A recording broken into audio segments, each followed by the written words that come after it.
Morning. Whenever I have Secretary Dinky with me and she has all this energy, I wonder where she gets it from.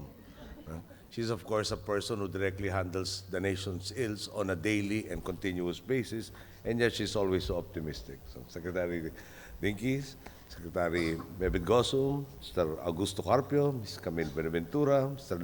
Luis Miguel Aboitis, League of Corporate Foundations Trustees and Advisory Council, fellow workers in government, honored guests, minamahal ko pong kababayan, gandang umaga po sa inyo lahat. The foundation of a functioning democracy is a citizenry committed to fully participating in national life. This is why apathy is the enemy of good governance. Deprived of the public's engagements, our institutions can lose their way and forget their mandate to serve the public. In the last decade, this is what we saw. Public servants who acted mostly out of self-interest, courts that could be easily swayed by special interests, and a system of governance that seemed to favor only a select few. Many of our countrymen were disheartened and opted not to participate. Some of them abdicated their roles, and this further enabled the mismanagement of the country. But in May 2010, our people awoke from their apathy.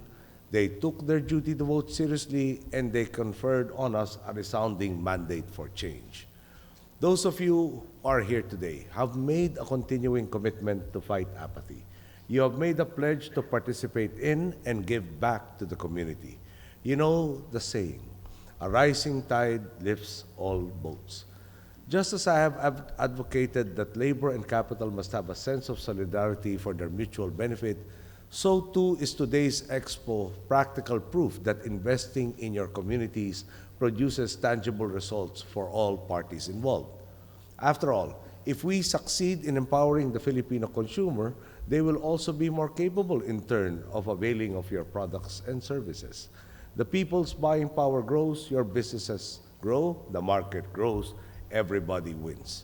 Let me give an example of something we are doing with Nestle at this moment. Our administration is undertaking what we call a Convergence program, which seeks to address the problem of poverty and environmental degradation all at once. Allow me to lay out the situation. Right now, there are a significant number of our poor brethren living in so-called danger areas, which puts them in danger every time a storm hits. And as you know, our country is hit by about 24 storms every year. So you can imagine the amount of times the lives of these people are put at great risk every year. We wanted to move these people to a safer place, but one significant problem we encountered is that when they are relocated to a province, they have a difficult time finding new livelihoods. They then either return to their old dangerous homes or they remain in the province, and some of them resort to chopping down trees and turning them into charcoal simply so they can survive. We had to find a way to make sure that these people could find decent, sustainable sources of income in these provinces so that they would no longer have to move back to the danger areas or harm the environment just to get by. This is the idea behind the Convergence program. We put these people under the conditional cash transfer program and told them that in exchange for protecting the trees in their areas, the government will provide them with stipends for the daily expenses. A company like Nestle comes in and gives these people special research, developed and cultivated coffee seedlings so that they can plant and grow coffee and cacao under the shade of the larger trees they protect. Nestle also guides them and equips them with the technological know-how to maximize the yield of their crops. And eventually, they are the ready buyers of the coffee that is produced. They buy the products at world market prices and at a quality that meets international standards. In essence, through this program, we are giving these people livelihoods. We are giving them reason never to go back to the areas where their lives were imperiled. We also have them helping us protect the trees that protect us, instead of burning them down for short-term gain. At the same time, Nestle gets a great source of coffee and empowers new consumers to buy more of their products. So as the trees flourish, so do the lives of our people, so do the local economies, so does Nestle's performance as a corporation. Again, everybody wins. As the project's name implies, we did this through convergence. the convergence of several government agencies, namely the Departments of Agriculture, Agrarian Reform, Environment, Natural Resources, and Social Welfare and Development, with the help of the Department of Interior and local government. We did this through the convergence of local communities, government, and corporations like Nestle, all working to empower the Filipino people. We did this through the convergence of shared aspirations for individuals, corporations, communities, and the nation.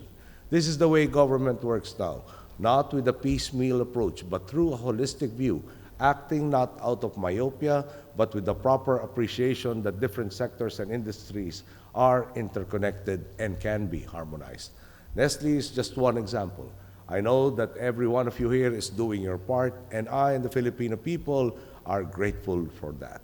I'm also inviting all of you, if you can come up with something like our Convergence program, something that can help not only your bottom line, but more importantly, society's bottom line, please let us do talk. We will always be ready to work with corporations that want to go the extra mile, to reach out and empower the people in their respective communities.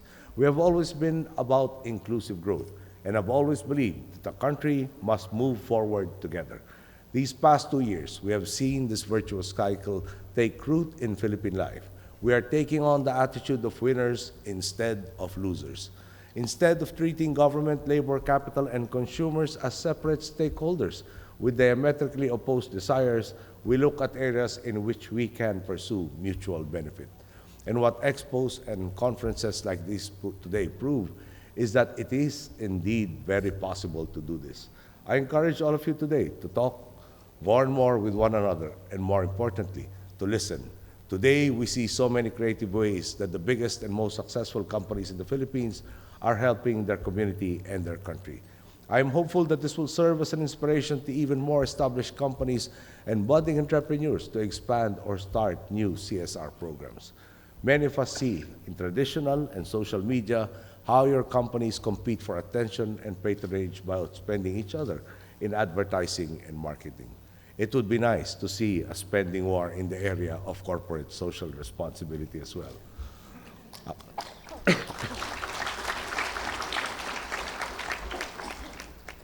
Competition in this sense would unleash the true power of the market, the power to lift people up from the mire of poverty, the power to advance your companies towards your corporate goals, and the power to move this country to its rightful place in the sun. On behalf of our countrymen, I thank you and ask you to continue your good work, and may bid you a very good morning. Thank you. Thank you, Mr. President. May we request His Excellency to remain